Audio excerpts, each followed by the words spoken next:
Welcome back to all of you guys. Welcome in other video of finance biology. आज की इस video में हम लोग बात करेंगे बेसिकली जो भी डिफरेंट डिफरेंट आपके टर्म्स सामने आते हैं, that is the net, JRF, LS, SRF and set और एसपीएम और पीएमआरएफ, राइट। सो ये सारी जितनी भी आपके नेट लेवल के एग्ज़ाम्स के टर्म्स हैं, आज इनके बारे में हम लोग बात करेंगे कि इनका बेसिक मीन क्या होता है, एज वेल एज इनमें क्या क्या बेनिफिट्स आपको मिलते हैं अगर आप इनसे जो लोग भी CSIR का तैयारी कर रहे हैं। तो अगर वो उनमें से जिनके पास नेट है, JRF है, SRF है, SET है, सेट है, LS है, SPM है, PMRF है, तो इनका क्या मीन होता है, इसके बारे में आज हम लोग बात करने वाले हैं।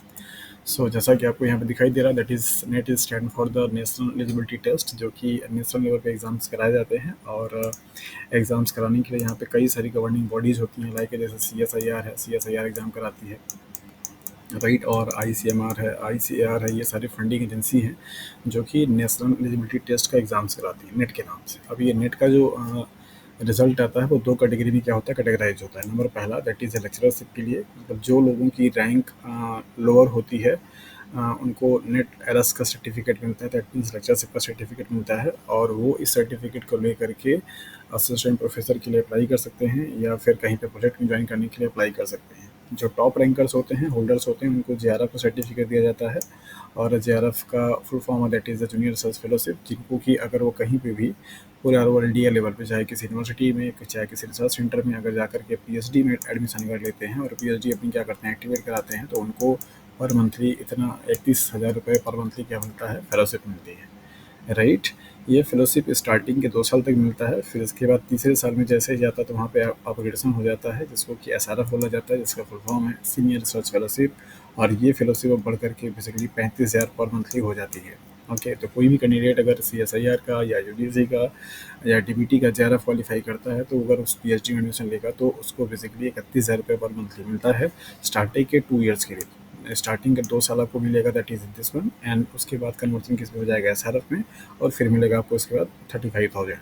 SPM होता है इसी CSIR के ही एग्जाम्स में सबसे जो टॉप रैंकर्स होते हैं, टॉप 50, टॉप 20, टॉप 10, इस तरीके से जो रैंक होल्डर्स होते हैं उनको दिया जाता है। अलग अलग सब्जेक्ट में अलग अलग सीट्स होती हैं। जैसे फॉर एग्जांपल लाइफ साइंस की अगर हम लोग बात करें, तो लाइफ साइंस में टॉप 25 जो रैंकर्स होते हैं उनको SPM के लिए क्या कहती है, कॉल की जाती है। ये SPM का मतलब है श्यामा प्रसाद मुखर्जी, जो कि CSIR के फाउंडर रहे थे, तो उनके नाम से सम्मान दिया जाता है।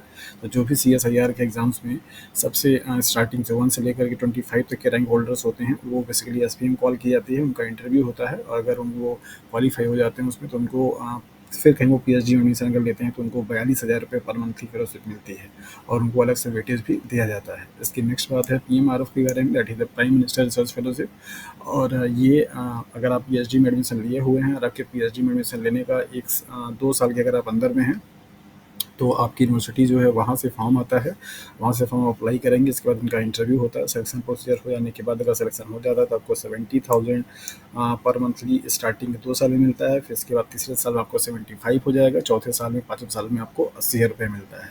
सो ये था इनका कॉन्सेप्ट नेट का। और इसके बाद अगर हम लोग देखें यहाँ पे सेट के बारे में, तो सेट जो है वो स्टेट एलिजिबिलिटी टेस्ट के नाम से जाना जाता है।